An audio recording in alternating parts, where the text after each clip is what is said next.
Throw me a question, let me open my mouth. There's no telling what's going to come out. Hi, my name is Sherry Wilson, and I'm here to interview Kathy Whitworth, my friend, and of course, a legacy on the LPGA. And I'd like to start with, what got you into the game of golf?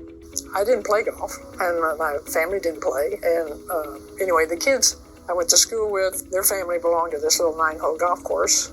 So I did borrow my granddad's clubs, and I went out there. I thought, well, I'll get this over with. And I just fell in love with it. Then Hardy Loudermilk came to this was his second head pro job. He wanted to get into the golf business. He knew Harvey Pinnick. He called up Harvey, and Harvey said, okay. And so Mother and I drove to Austin. And that, as they say, rest is history. The rest is history. What a great example of networking, right? Oh, man, yeah. I almost quit the first year. Talked to Mom and Dad, and they said, well, if you didn't make it, just come home, we'll do something else. But just the idea that it was okay. If I didn't make it, it wasn't the end of the world. Right. Kind of freed me up.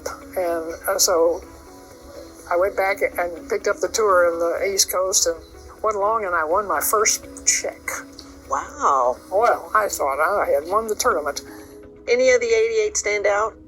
Well, yeah, there's times in your career that, like winning the Dinosaur at that time was a big thing. And in 62, I won 8 tournaments. And the next year, we started the tour, and I wasn't playing bad, but I wasn't winning. Here again, Hardy came in to play. And I was crying the blues and saying, oh, poor me. The way I heard it, and I think that's probably what he said, because he said, well, sounds like you have the big head to me.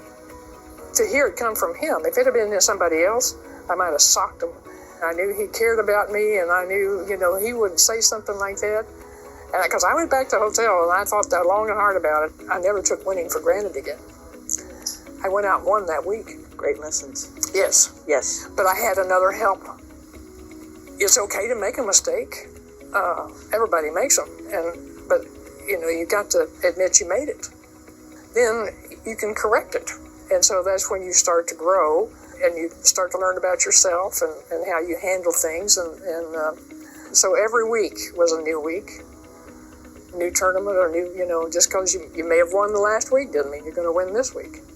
But winning was the ultimate goal. There was the drive for me. But I lost more than I won, see? And that proves it. Right. Another statistic, though, I want to make sure we talk about is the 11 holes in one. Oh, okay. One I had up in Canada. They were going to televise the tournament, and so they had the cameras all set up, and they were running. It was hard to see the green, and anyway, I just had a hard time with that all week, and finally hit a good shot, and I was so tickled, but I never saw it go in. But they were on the air when it went in the hole, and so they asked me to come out in the trailer, and so I could so you could see it. They did a replay, and so I was able to see it go in the hole. Anything that's not in your bio, which is several pages long, that you want prime women over 50 to know about your journey? Talk about what you love to do, if you can ever find that.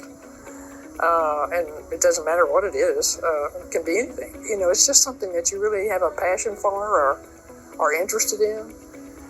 Because usually if you do that, you're pretty successful, I would think. If people know that you are really passionate about something and you're really interested in something, a lot of people will step up and help. And it's just amazing how that is, because that's really what had happened to me. They could see I was really wanted to do this. I was out there every day, and I can't really tell anybody what they should or should not do. And when you're 50, you probably have married and have family, and that's great. And if you have time to get into the business world or career, that's even better. Just try to do the best you can at whatever it is you're doing. What advice would you give women in their prime to join the LPGA Women's Network campaign and start playing golf? Golf is a great door opener. You meet a lot of great people, no matter where you are or in the world. Golf is played everywhere. I think it was Sandy Tatum. He was with the USGA. He said, I'm not sure that it builds character, but it reveals character. And I thought that was so incredible, because I don't know that you do a lot of business on the golf course, but you get to know who you may do business with. Partners, And so I read that in your book. I thought that was a great quote. Well, it was. I mean, it was revelation to me. I thought Sandy nailed it there. If you see a club's close to you, and you can look it up, and they usually have a schedule. Those people that conduct those things are teachers and people that have, this is their business. And then you get to meet people that are in your same level. So you're all trying to learn this at the same time. So you begin to make some friends. For me, having spent time with you, it's always that you're so authentic everywhere you go, and no matter where you are, what we're doing, and if we're on a time schedule, you stop and sign an autograph for anyone, whatever they happen to have. And you're always happy to share any story from your life with anyone that asks. So I think. Well, I've had such a great life, though. It's. You found your passion early, and you've done it. I found my passion, and I feel blessed that I had this chance, and meet all the really great people, and to travel the world. I think about it, and all the places that we got to go to, and geez, what a charmed life. Sitting here in front of your beautiful trophy case is just amazing, and of course, we always appreciate your time. Thank you very much. Thank you, Sherry. It's my pleasure. And here's Kathy Whitworth, Bill, in trouble. Right, with the sand shot on the 17th, her third shot, lifts it out very nicely and up above the hole.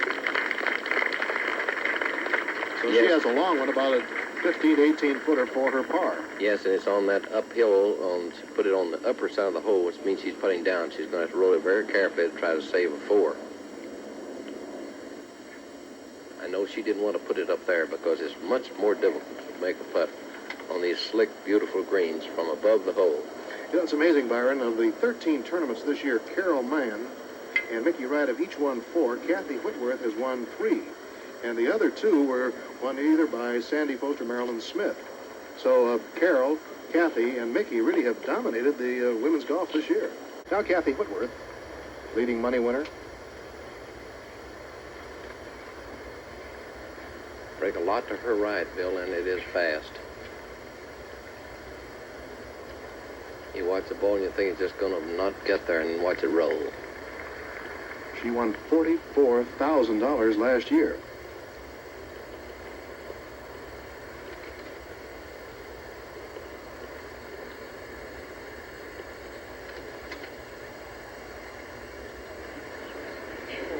And even though she tried to take a lesson from Carol, it was a little too much. So this is for her 5.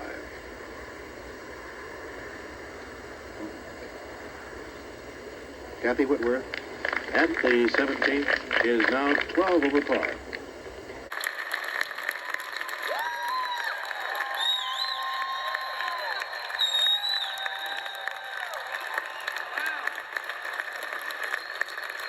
Maybe I can just do this all over again, and then it'll be. Well, I have to say, Alice, I'm glad you didn't turn pro. You stayed an amateur. I understand her. She still has a 14 handicap, so I don't have to play against her. Well, it's hard to know where to begin. It's interesting to see some of these videos. You can tell the stage of your career by the color of your hair. And, my career was just the best. Of course, I was pretty successful at it. I admit to that, and that made it more fun.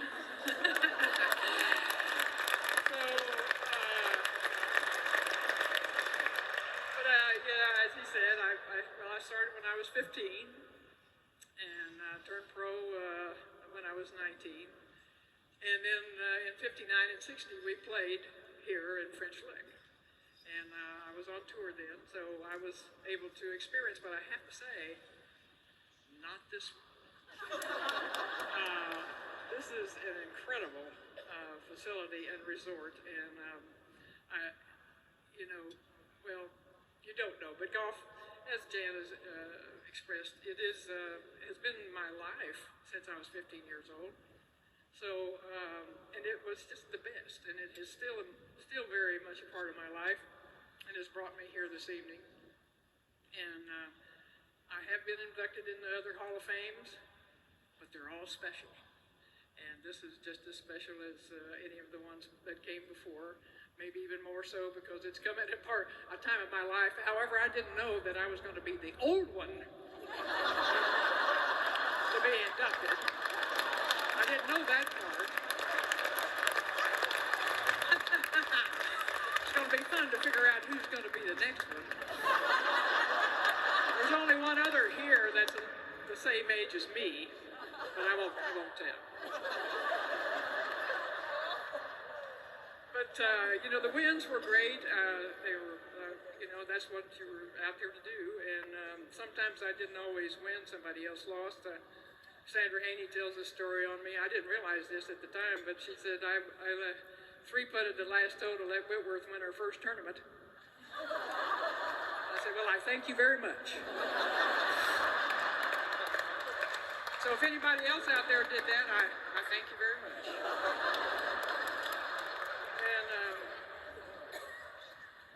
But I also tell this story too.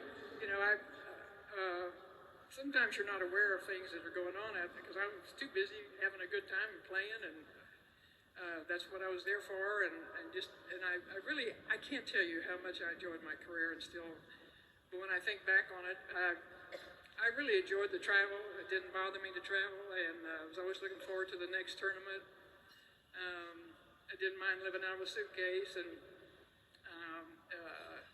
it was just of course, there were very few of us at the very beginning, so it was a pretty small crowd, and we got to know each other and played a lot of golf. And of course, I got to play with the great players like Mickey and Betsy Rawls and Louis Suggs, and learned an awful lot from them. But and back in those days, the press room was the parking lot, and the locker room was the back of your car. So, but it was fun. I just had the best time, and I remember thinking that I probably wouldn't. I learned some great lessons from Betsy Rawls. When I didn't really think I was going to make it. I was not playing very well, and so I went home, talked to the folks, and I said, well, I just don't know, maybe I'm not cut out for this. And they said, well, you got 3 years to try. I said, oh, well, okay. So I thought, well, 3 years, I'll give myself that much time.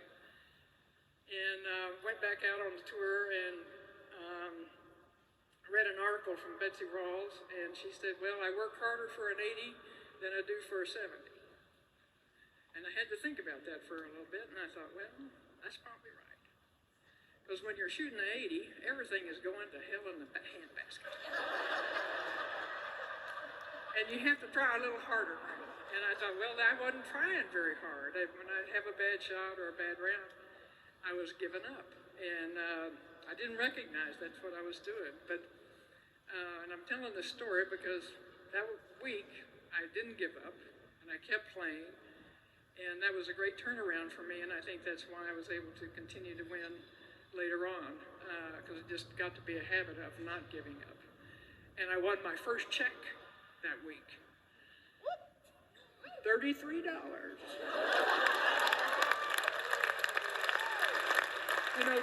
Jack's career and mine paralleled each other a little bit, and his first check was like 37. So, anyway, but those were little things that would propel me on, and we talk about equipment. I tell this story about when I first started. Some of you, and I know there are some of you old enough to know this, but there used to be the stores would give you some green stamps. When you bought some food, you'd get a bunch of these stamps, and you put them on these books.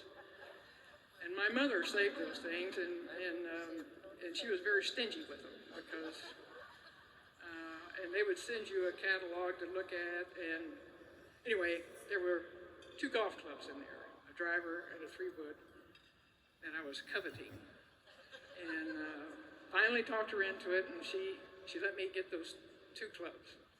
So my first brand new clubs were S&H green stamps.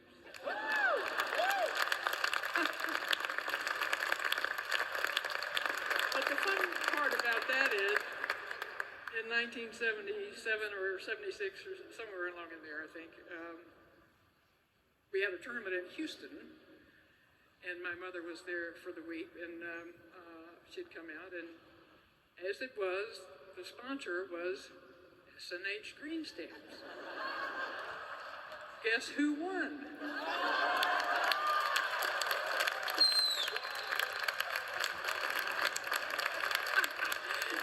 So, not only did I win the tournament, and I was happy about that, but I got the money and the trophy, but I got all these green stamps.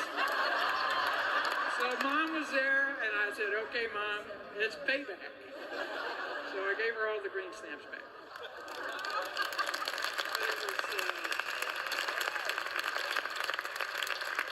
And these are the stories that I really remember and that I enjoy so much, thinking back on my career. And then when I did quit, and I was one of Jack's one of his honorees back in the mid-2004, whatever, 20s, well, who cares? You just didn't know, you just thought you knew how old I was. But anyway, Donnie Pepper was there, and she was asked to help present me at Jack's ceremony, which is really a wonderful ceremony. Jack really does a nice job, and I'd been there before and knew, but went on there, and so I was very, very pleased and honored to be there. But anyway, Dottie was presenting me and was doing a really nice job and been saying some really nice things and everything, and then all of a sudden she started talking about my hair. And I thought, what are you talking about? Anyway, she said, yeah, says when Whit's hair moved, it was a 2-club win.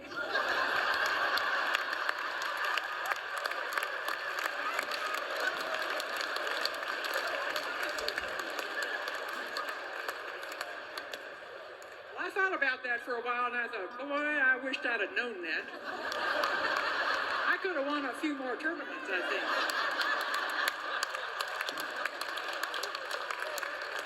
I could have used less or more,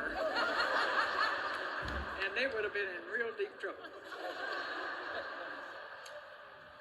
But anyway, in this Hall of Fame, I think this is a wonderful thing that they've started here, and I'm very, very proud and honored to be here this evening and to be one of the first ones to go in, and certainly here with Jan Stevenson. I always thought Jan didn't really receive the recognition that she deserved. So I want to congratulate her.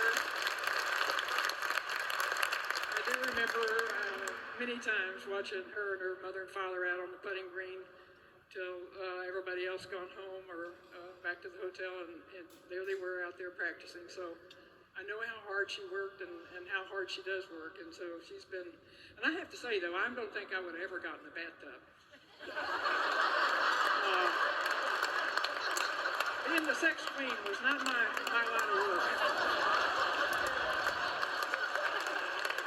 But she did bring a lot of attention to us and to the LPGA, but I always thought she was a really fine player, and I'm so happy that she's been inducted here this evening and being recognized. But I wish all the players here this evening all the best. It's been fun being a part of their lives and getting to see them again, and it's always great fun to see them. And I've had chances to be with them in different environments, and it's been fun to get to know them in a different perspective as being like the captain of the Honda and the Solheim Cup. Get to see the players in a different light.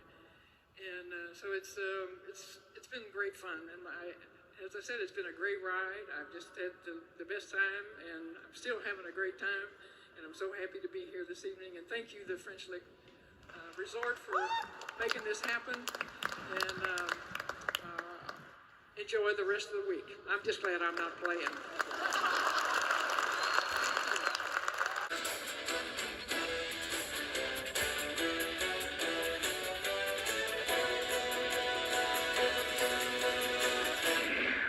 Another thing is that, of course, you have to aim. A lot of times people, they look at a target, but they're not aiming at that target. And sometimes you're going to be lying to the right or to the left, and this causes a lot of problems because you're always going to try to hit it to where you're looking.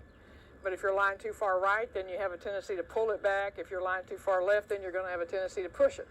So by squaring that blade up, though, and then squaring your body off to that imaginary straight line, now we have a good chance of taking that club straight back and straight through on that straight line. And then if you hit a few shots, and you'll be able to tell where you're lined up if you don't try to make any kind of adjustments or trying to maneuver the swing or the club face to get it to your target. So then you'll be able to tell where you're lined up, which is just so key. You need to pick a target, though. When I say lined up, you've got to hit to a flag, a tree. If you're a spot liner, that's okay. But you always have to have something that you're trying to hit to. And that is just one of the greatest things Harvey gave to me, besides my grip and square blade. But he taught me how to aim, and I could never hit a shot without aiming. And when you go out to the driving range, and gosh, how many times I've heard this, well, I hit the ball so good on the driving range, and of course, you've got all these balls in this wide open space, and you're not paying attention to where you're hitting the ball. So when you get to the first tee, you think, oh gosh, now I've got to hit a fairway. And so so make those balls on the driving range work for you. And this is all a pre-shot. You can do this pre-shot, and then you don't have to think about it anymore. And you see the girls and the guys play on TV, and they all stand behind the ball looking out towards the target, and they're trying to get that straight line where they want the ball to go. And there's a reason for that. It's important so that when they set that club down now on that line that they want the ball to travel, then they square off to that. And then they feel fairly comfortable that they're going to have a good chance, albeit it's not the only thing, but it's the good chance of hitting the ball where you want it to go. So these are pre-shot, and you can do this. And on the driving range, this is something that you should do this every shot. And pretty soon it becomes a habit. And I dare say after a while you'll probably never be able to hit another ball without doing that. But this is all taken care of before you ever hit a ball. And you get that square blade. Set those hands on there, get that face square off your body to that, and then try to take it back on that straight line to the target. But you need to hit to a target. Like I said, and the smaller the target, the better off you are. Sometimes we get a great expanse out there. Well, we've got this big fairway or something like that. But the more you can, because that's what you're drawing that straight line to, is to a small target. Not all of this, but just right to either to a tree, to a flag, a rock, anything, or a spot, if that's what you do. But you just have to aim. I just can't tell you how important that is. So, but it all starts right here, starts right there, and when you see that club go this way or that way, start over until you can set that club down on that, and with your feet together, and then you just square off to that club face. Let's just get right to our first guest. Not only was she a phenomenal athlete, she is a lovely lady. The all-time winningest golfer in the LPGA Tour, Kathy Whitworth. How you doing, Miss Whitworth? Well, I'm doing just fine, thank you. So you're not golfing today down there in Texas? Well, in fact, I did golf this morning. I got out there about 7:30, so it wasn't too hot. Okay. Now in Chicago, it's supposed to be triple digits today. Yeah, I know it. We're sending it right up your way. Thanks a lot. Sorry about that. That's okay. I've been in Texas. I know what it's like in the summertime. Is it ever too hot to golf? Well, yeah. I have over my career, of course, played in some pretty hot times all over the country. But you just prepare for it. You just know it's going to be that way, and do what you can to help yourself, and you just don't think about it. I just never thought about it. But it has been pretty warm. But I don't know if it gets too hot for golf. Can't say that. So what did you shoot today? Oh. Well, it was around 80. If I break 80, I'm doing pretty good, but didn't putt too well today. So you should be back on tour. No, I don't think so. Oh, those girls are way too good, but it's fun to watch them. How did you get involved in golf? Well, it was sort of by accident. I grew up in a small town and in New Mexico, and they had a little 9-hole golf course there. But my parents didn't play, and some kids I played tennis with, their family belonged to the country club there, and they said, let's go play golf after school was out. I don't remember thinking it was too hot an idea, but I couldn't play tennis by myself. And my granddad played, but he had passed away before I started. He was about 2 or 3 years before I started to play. But for whatever reason, my grandmother kept his clubs, and so when they invited me to go play golf, I borrowed his clubs and old balls, and it was a sight to see. But I loved it from the very instant, and I really don't. I know I did because I love to play tennis, but I don't remember playing tennis anymore. I just got hooked, and made up for lost time.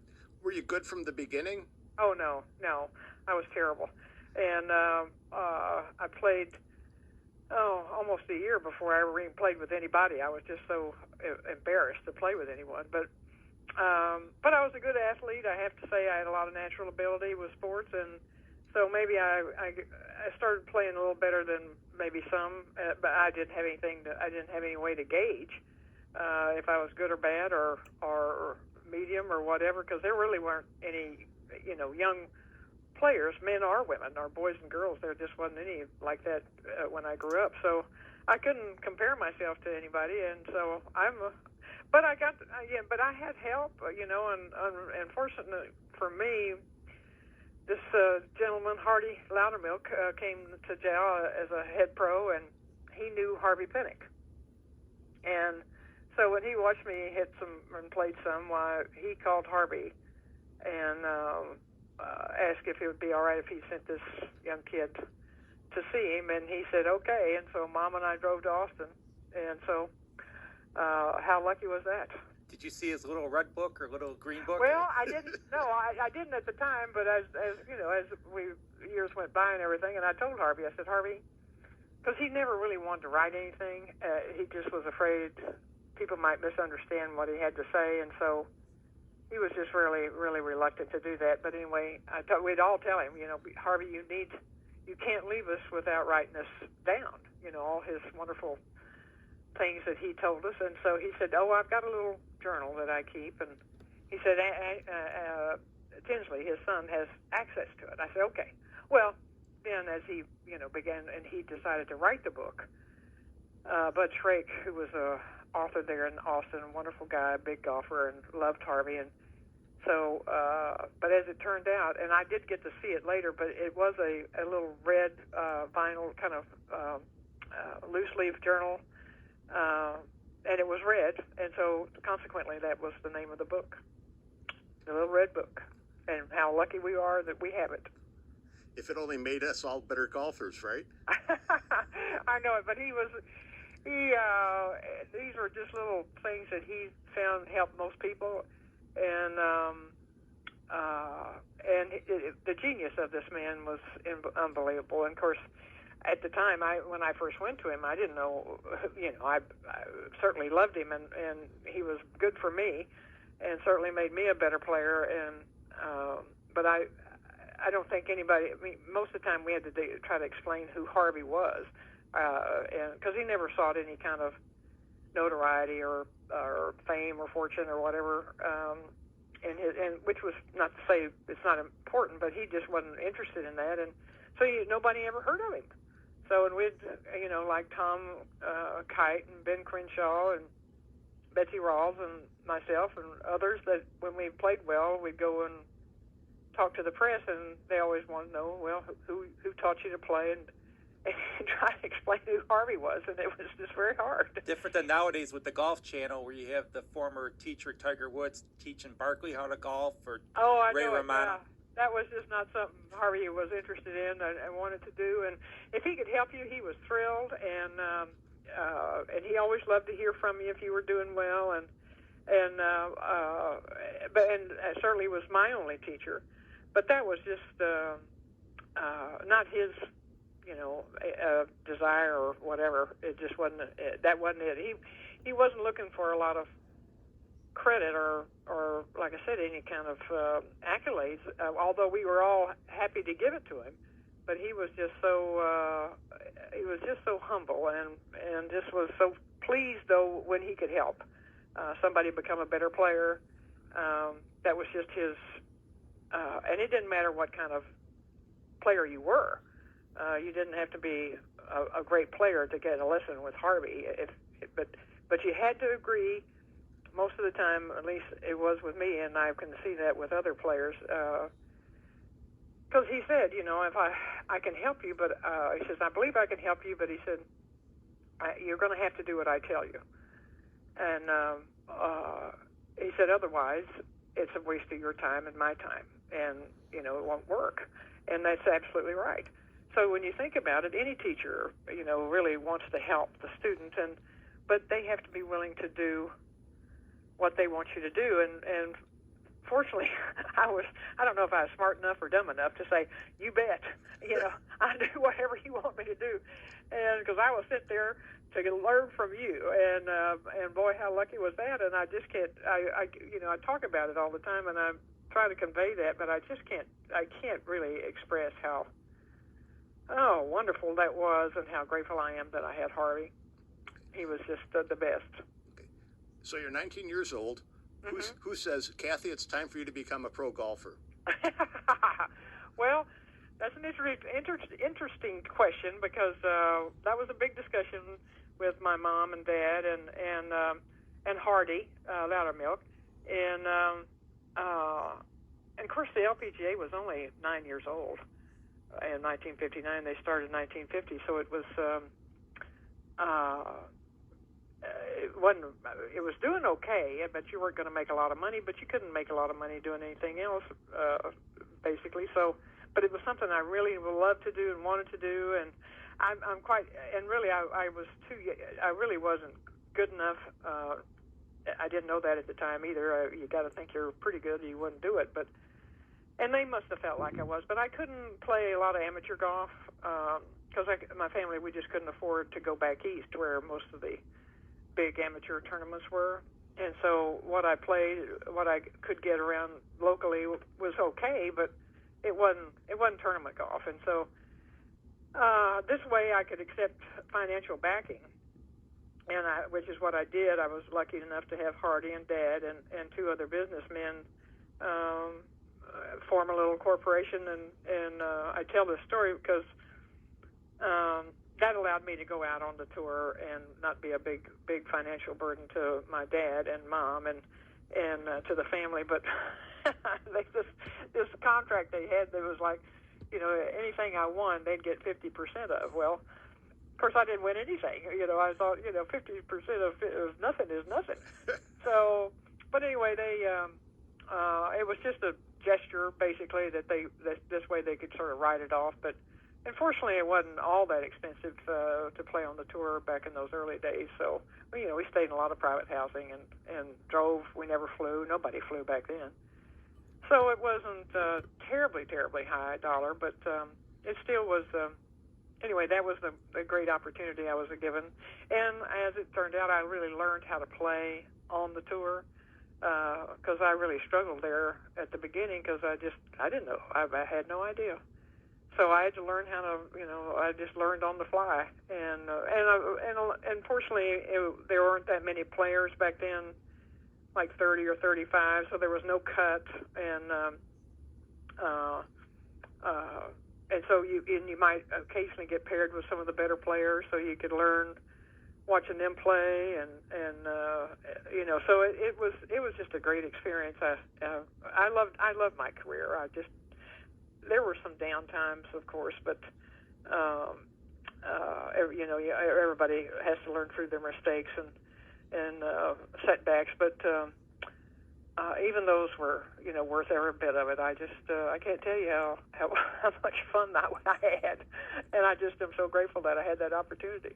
And then you won the Kelly Girls Open for your first tournament. I did, and really I didn't really win that one. I teased, and Sandra Haney, she three-putted the last hole. I wasn't too far off the lead, I guess, but I just remember playing really, really well the last day, and sat in the clubhouse while the rest of the players finished, and they all started falling away. And so Haney, Sandra, three-putted the last hole to let me win my first tournament. And I told her, I said, and I thank you for it. But the second win was probably the most important. That was later that year, and I knew I was in contention with Mickey, and was able to play under that sort of, pressure of being in the hunt, so to speak, and was able to execute the shots that I needed to finish the round,